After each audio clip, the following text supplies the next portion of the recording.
Actors with disabilities rarely appear on the silver screen. However, last fall, Marissa Bode defied those odds in the blockbuster movie Wicked, becoming the first actor who uses a wheelchair in real life to portray Nessarose. Perfectly adorable munchkin boy just asked me out. And in March, Jenna Bainbridge will be the first wheelchair user to play the role in Wicked's 21-year history on Broadway. I think that we think of disability as being negative as a culture, and it's so not. All of the wonderful things in my life are connected to my experiences, and those are immediately and intimately intertwined with being disabled. For many actors with disabilities, landing a big role can feel like a distant dream. Was this ever in little Jenna's mind, thinking Broadway, we're gonna be there? Little Jenna never dreamed that big, which is a heartbreaking thing to look back on. There's an interview with me when I'm 15 years old. I probably won't go into it just because it's hard to get cast if you're handicapped. So. The Actors Equity Association reported that theater jobs awarded to artists with disabilities made up only about 1%. This statistic doesn't reflect the reality of the American population.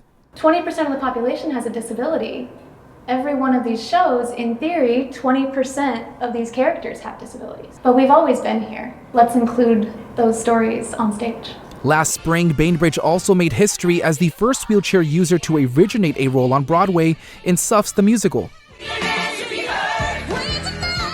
Now she's hoping to flip the script for performers like herself through her consulting agency. Oftentimes when it comes to access and disability, people are uncomfortable having those conversations. The agency has helped improve issues of visibility and accessibility in dozens of theaters across the country. So Consultability, we work with theater companies to figure out what their immediate needs are and what their long-term hopes and dreams are. A few blocks away from where Bainbridge performed in Suffs, Epic Players spotlights neurodivergent individuals and those with disabilities. Since 2016, the theater has provided classes and stage productions in New York and LA. Spaces like Epic are important because, we build community. No matter who you are, you have a place and you have a program to be a part of where it's no judgment and you can do what you love to do. Actor and stand-up comedian Gerard Riley, who starred in last year's production of Spring Awakening, has been part of Epic Players for 5 years. There was not even one single theater company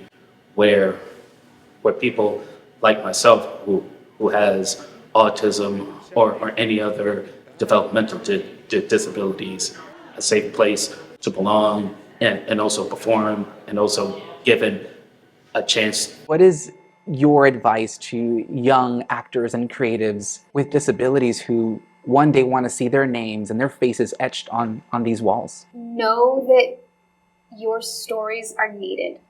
We need to hear disabled stories. We need to see them on our stages.